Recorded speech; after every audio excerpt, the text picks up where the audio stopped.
योगी युञ्जीत सततम् आत्मानं रहसि स्थितः एकाकीयत चित्तात्मा निराशीर परिग्रहः। इसलिए उचित है कि जिसका मन और इंद्रियों सहित शरीर जीता हुआ है, ऐसा वासना रहित और संग्रह रहित योगी अकेला ही एकांत स्थान में स्थित हुआ निरंतर आत्मा को परमेश्वर के ध्यान में लगावे। तो सज्जनों, मुस्कुराइए। आप सभी को मेरा प्रणाम। जय सिया राम। कन्या गुरुकुल के लाभार्थ मानवता मिशन द्वारा आयोजित इस आत्म संयम चिंतन सत्र में आपका स्वागत है। भगवान श्री कृष्ण कहते हैं कि चित्त की अवस्था को समझना स्वयं को पहचानना है। आत्म संयमी व्यक्ति को चाहिए कि वह अपने मन को, अपने चित्त को समझ सके।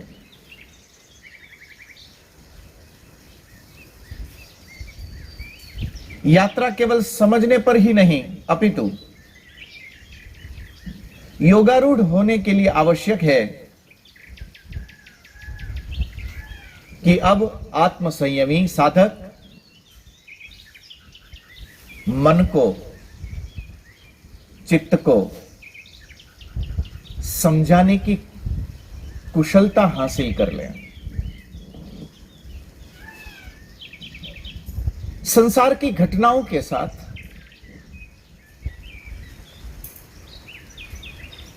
उसके प्रति संबद्ध हो जाना, उसमें संलग्न हो जाना, किसी के मान, किसी के अपमान, ऊंच नीच के भेद, समृद्धि और विपन्नता का भेद, अभी एक दिन एक महिला ने मुझे पूछा कि हम तो किसी को दुख न पहुंचाए, किंतु कोई हमें दुख पहुंचाए तो हम क्या करें। आत्म संयम का यह साधना सत्र ही इसलिए है कि जब हमारे भीतर अपार संपदा विद्यमान हो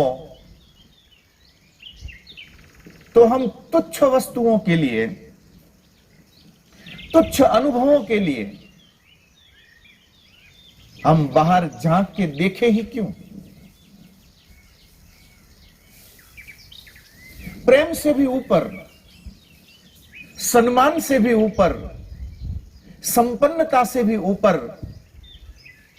आपके भीतर एक आपका आनंद विद्यमान है,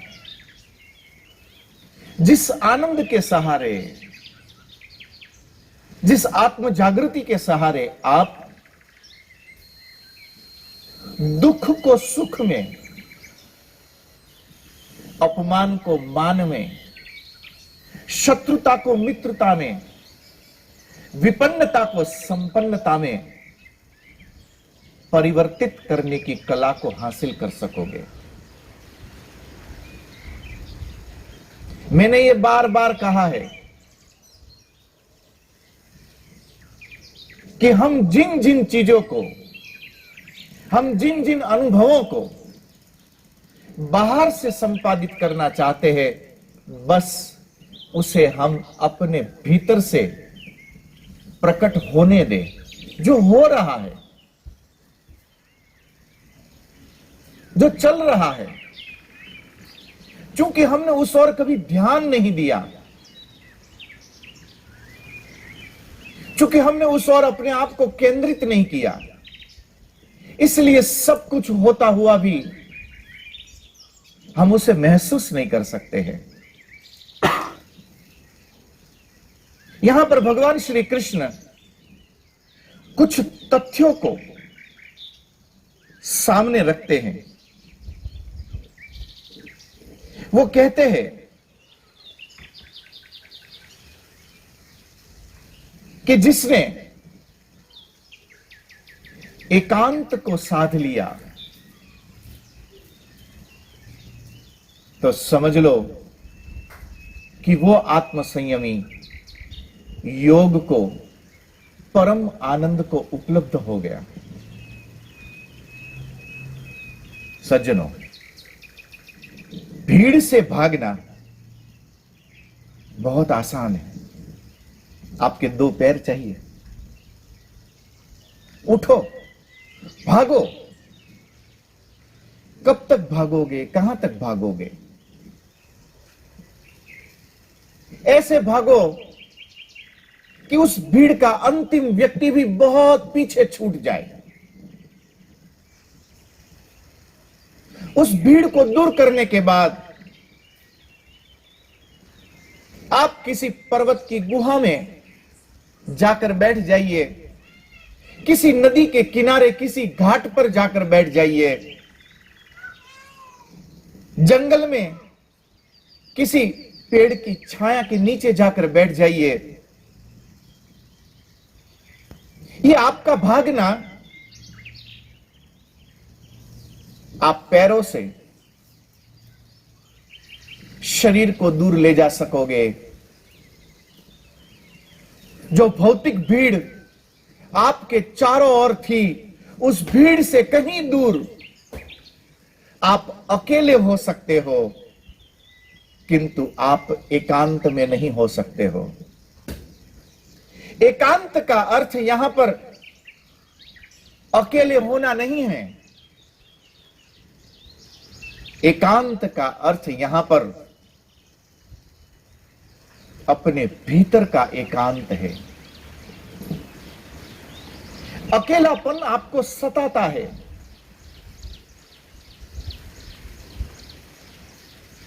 अकेलापन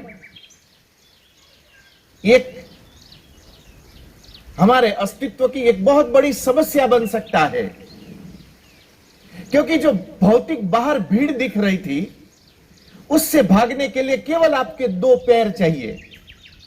आप अपने दो पैर से उस भौतिक भीड़ से दूर जा सकते हैं।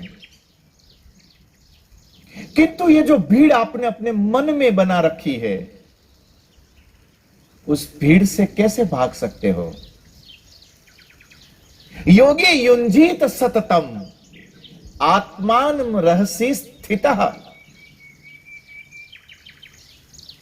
श्री कृष्ण कहते हैं कि आत्मसंयमी व्यक्ति को चाहिए कि अपने मन के भीतर जो एक भीड़ है, मेरे और पराये की, मित्र और शत्रु की, ऊंच और नीच की, संपन्नता और विपन्नता की,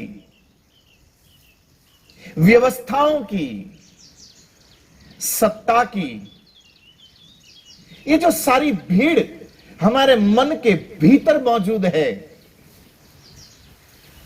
उस भीड़ को हटाना बहुत ही कठिन है।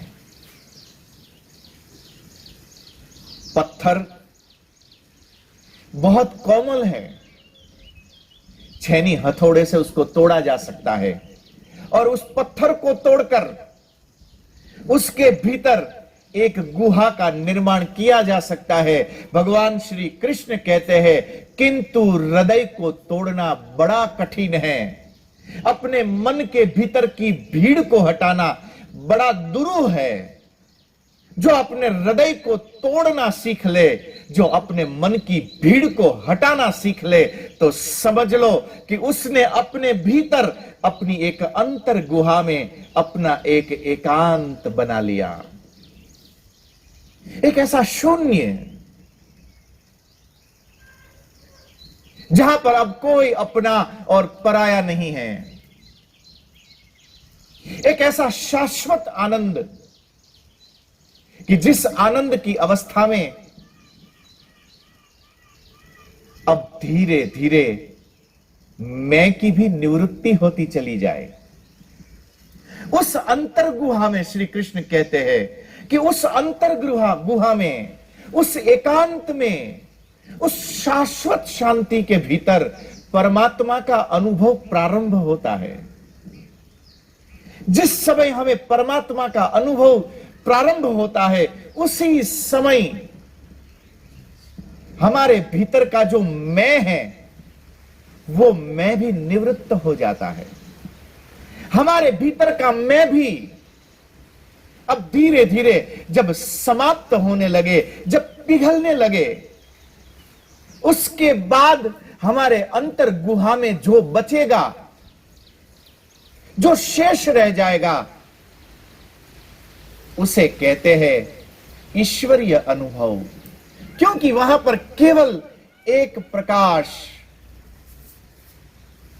एक आनंद के वातावरण के बीच में एक दिव्य अनुभव मात्र बच जाएगा।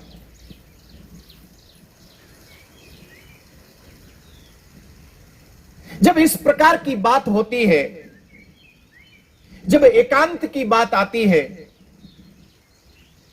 तो थोड़ी देर के लिए अर्जुन जैसा व्यक्ति भी सम्मोहित हो जाता है।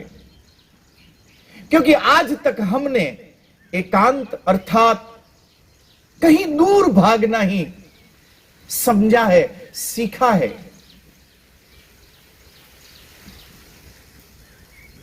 श्री कृष्ण कभी भी जगत के विषय में वो अपने विरोध को प्रकट नहीं कर रहे हैं।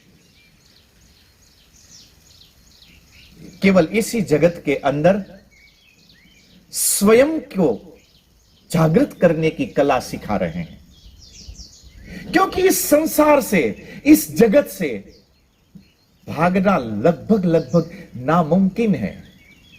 कोई नहीं भाग सकता, क्योंकि इस जगत से भाग के कहां जाओगे? यदि स्पेस शटल में भी बैठ जाओ ना,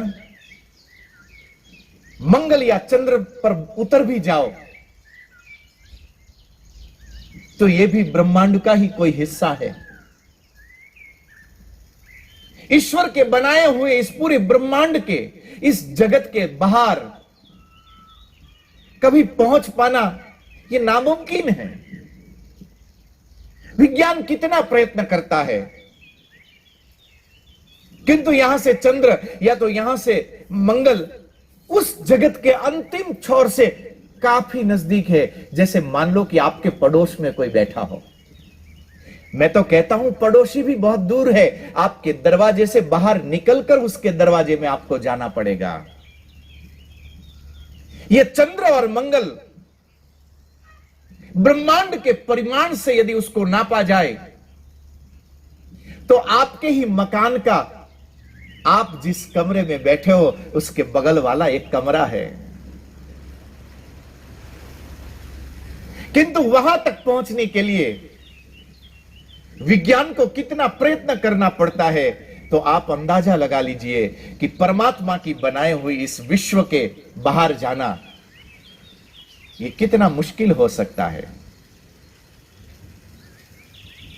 जिस आसन पर आप खड़े हो, जिस भूमि पर आप खड़े हो, जिस वातावरण के बीच में आप श्वास ले रहे हो, यदि उसी से आपने वैर बांध लिया,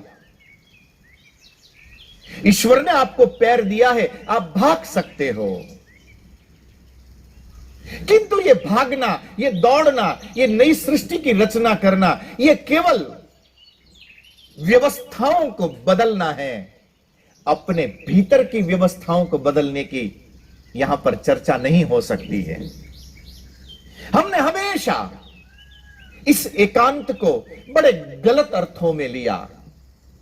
घर परिवार, अपने सगे स्नेही, अपने समाज, अपने संसार को छोड़कर किसी गुहा में भागना, श्री कृष्ण उस गुहा की चर्चा नहीं करते यहां पर, किंतु उस गुहा की चर्चा करते हैं जो हृदय के भीतर है। यहां पर 4-5 पत्थर कि किसी शिला को तोड़कर उसके भीतर एक गुहा बनाने की चर्चा कृष्ण नहीं करते हैं। यहां पर भगवान श्री कृष्ण हृदय को तोड़कर अपने चित्त के भीतर एक एकांत गुहा की रचना करने की चर्चा करते हैं। फिर इसी संसार के बीच में रहिए, जैसे एक सरोवर के सतह के ऊपर जल से बिलग होकर एक कमल खिलता है जो हवा के साथ लहराता है, जो सूर्य की रोशनी के साथ निखरता रहता है, जो उस सरोवर की सतह पर सरोवर की लहरों के संगीत के साथ जो अपना एक तादात्म्य बनाता हुआ एक नृत्य करता है, जल कमलवत, जो इस संसार के भीतर रहना सीख ले, जिसने अपनी अंतर गुहा में एकांत को साध लिया।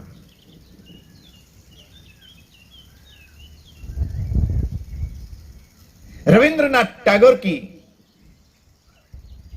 एक रचना, एक उपाख्यान,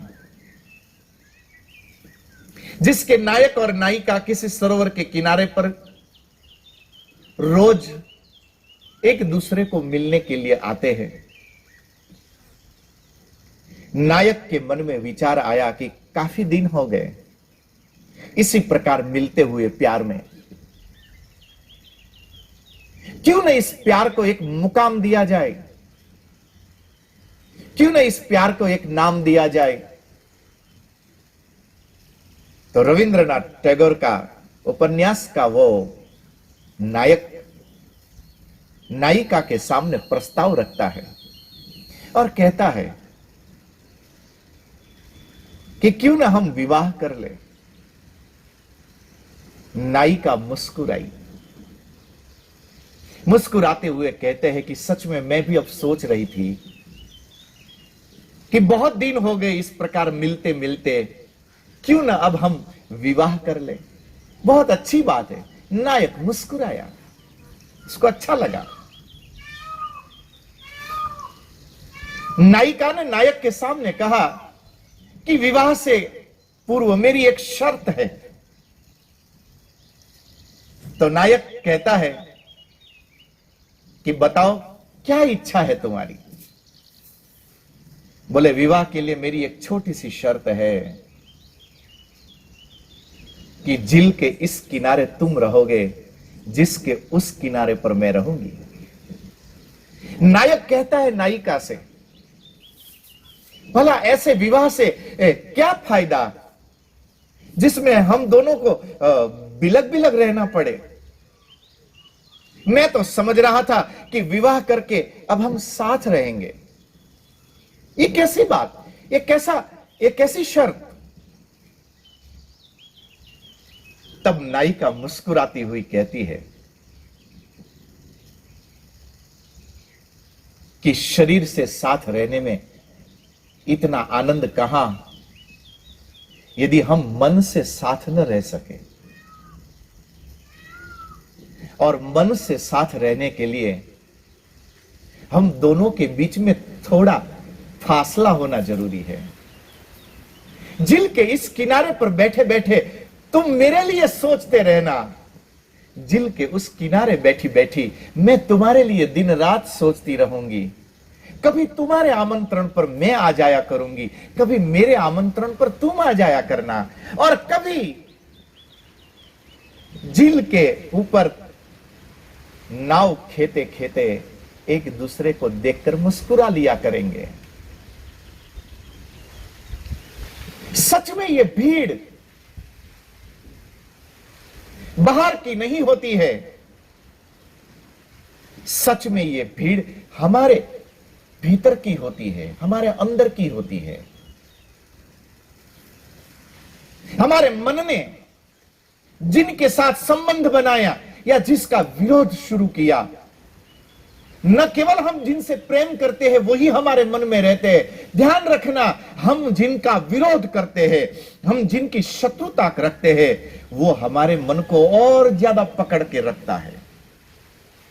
उसकी हर एक हरकत पर हमारी नजर रहती है। श्री कृष्ण कहते हैं कि जिसने हृदय की अंतर गुहा में एकांत को प्राप्त कर लिया, जो योगत्व को उपलब्ध हो सका,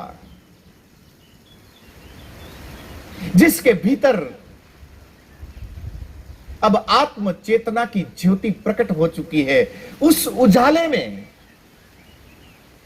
जब हम खुद को ढूंढने का प्रयत्न करेंगे, जब खुद को टटोलने का प्रयत्न करें और पता चले कि अब तो मैं भी नहीं बचा, तब समझना कि अब यहां पर केवल और केवल परमात्मा के सिवा और कुछ भी न रहा।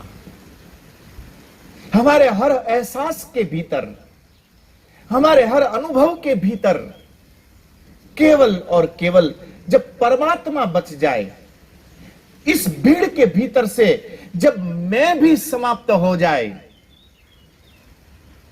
एकांते सुखमास्यताम कहते हुए आदि शंकर जो सूत्र देते हैं,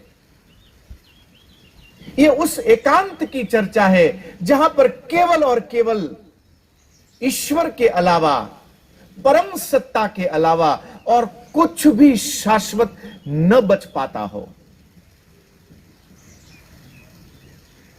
अब डरना मत कि मैं किसी हिमालय की चर्चा करता हूं ना। आप इसी समय जहां हो, एक बार अपने भीतर चित्त का दर्शन करके देखिए। देखिए कितनी भीड़ आपके चारों ओर दौड़ रही है। इस भीड़ को भी आप चाहोगे तब भी भगा नहीं पाओगे। इस भीड़ को देखिए।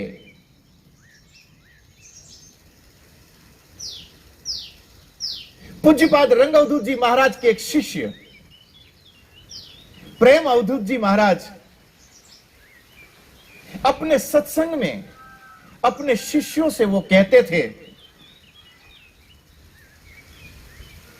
कि ज्यादा दौड़ो मत, इधर उधर मन को भटकने मत दो, सीधे बैठो और सीधे बैठकर गहरी सांस लो। गहरी सांस लेकर धीरे धीरे जब उस श्वास को आप छोड़ते हैं, लेते हैं, रुकते हैं, केवल अपने भीतर की श्वासों को आते जाते देखते रहिए। आप प्रयत्न करिए कि केवल आप अपनी श्वासों को आते जाते गिन रहे हो, देख रहे हो। जैसे ही आप अपनी श्वासों को आते जाते देखते रहोगे, धीरे धीरे आपके मन के भीतर जो दूसरी भीड़ है, जो मित्रता की, प्रेम की, शत्रुता की, द्वेष की, इनको यहां जिंदा रहने के लिए श्वास मिलना बंद हो जाएगा। अवधूत का यह चिंतन, अवधूत की यह चित्तवृत्ति हमारे लिए बड़ी उपयोगी हो सकती है। कभी ये अभ्यास आप करके देखिएगा, क्योंकि नायम आत्मा प्रवचनेन लभ्य। यदि सच में अपनी अंतर गुहा के भीतर खुद से मिलना चाहते हो, खुद को भी पिघलते हुए देखना चाहते हो, और उस पिघलते हुए अपने को देखते हुए एक दिव्य प्रकाश के भीतर यदि आप परमेश्वर का दर्शन करना चाहते हो, तो यह बहुत जरूरी है कि जिसने अपने चित्त को समझा, जिसने अपने चित्त को पहचान लिया, जिसने अपने भीतर की भीड़ को देख लिया, डंडा मत उठाइएगा, क्योंकि ये जो भीतर भीड़ आपने मन के भीतर इकट्ठा की है, ये आपके ही द्वारा बुलाई गई भीड़ है। उसको रहने की जगह हमने स्वयं ने दी है। जिनको हमने भीड़ की जगह दी हो, उसको इतनी आसानी से भगाया भी नहीं जा सकता है। जैसे महाराजा परीक्षित ने कलयुग को रहने के लिए 5 स्थान दिया, जिसमें कलयुग रहने लगा। उसी में से एक स्थान सुवर्ण, उसी सुवर्ण का मुकुट परीक्षित पहनकर वन में निकलते हैं, एक आश्रम में पहुंचते हैं। और उस आश्रम में जब पहुंचते हैं, तब ऋषि की समाधि को देखकर क्रोध उत्पन्न होता है, जो परीक्षित जैसे व्यक्ति के लिए संभव ही नहीं है। ऐसा हो ही नहीं सकता है। जो पांडवों के वंश में आया हो, जो श्री कृष्ण की गोद में खेला हो, ऐसा परीक्षित ऐसी गलती कभी कर नहीं सकता है। किंतु एक कलयुग को सुवर्ण में रहने की जगह तो क्या दे दी। आज कलयुग उसी परीक्षित के माथे चढ़कर बोल रहा है, और उनके हाथों एक गलती करवाई, जिसका परिणाम यह हुआ कि उसी क्षण परीक्षित को अपने सिंहासन को छोड़कर गंगा के किनारे जाकर बैठना पड़ा। यह हमारी खुद के द्वारा निर्मित यह भीड़ है। जैसे परीक्षित के द्वारा निर्मित कलयुग की रहने की जगह सुवर्ण थी, और जिसने परीक्षित जैसे महामना को सताया, तो ये हमारे द्वारा निर्मित भीड़ हमें भी सता सकती है। जब तक हम अपनी हृदय की गुहा में एकांत को उपलब्ध न हो सके, और उस एकांत को उपलब्ध होने के लिए चित्त के भीतर ये जो भीड़ है, ये जो ममत्व है, ये शत्रुता है, ये द्वेष है, इसको समाप्त करते हुए चित्त में आत्म संयम का प्रकाश फैलाते हुए हमें परमात्मा का अनुभव करना है। एक आत्म कथा है, the space within the heart. Aubrey Menon ने यह अपनी आत्म कथा लिखी है। कहते हैं कि वो पोप से मिलने जाते हैं। जब उनका साक्षात्कार के लिए वो सामने नतमस्तक खड़े हुए, वेटिकन का पोप अपने सेक्रेटरी से पूछते हैं कि कौन सी जात का है। उसने कहा अंग्रेज है, क्योंकि उनकी माता अंग्रेज थी, उनके पिता भारतीय थे। पोप ने कहा कि नहीं, मुझे तो भारतीय लग रहा है।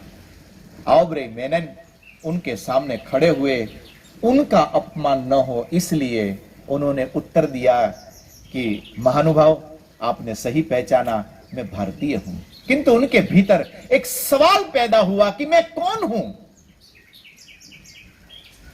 क्या केवल रुधिर, अस्थि और मज्जा से बना एक शरीर, जिसके ऊपर अंग्रेज या भारतीय ऐसा टैग लगा दिया जाए?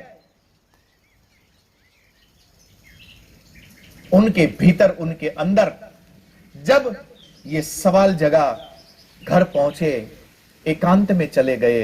ये एकांत भीड़ से अकेले जाने वाला एकांत था, पर वो खुद को पूछते रहे कि मैं कौन हूं। एक दिन छांदोग्य उपनिषद से उनको प्रत्युत्तर मिला कि अपने हृदय की अंतर गुहा में आत्म संयम पूर्वक जो व्यक्ति पहुंचा है, ऐसा आत्म संयमी व्यक्ति परमात्मा का अनुभव कर सकता है। मेनन, तू कोई इंसान नहीं, तेरे भीतर परमात्मा मुस्कुरा रहा है। और उस परमात्मा का अनुभव करने के लिए फिर उन्होंने अपने आत्म संयम की साधना की।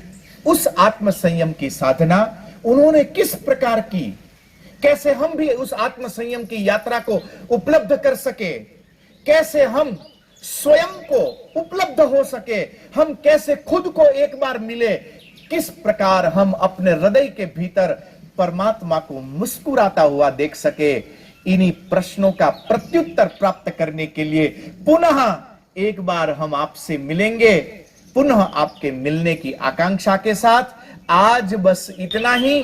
आप सभी को मेरा प्रणाम, जय सिया राम, मुस्कुराते रहना।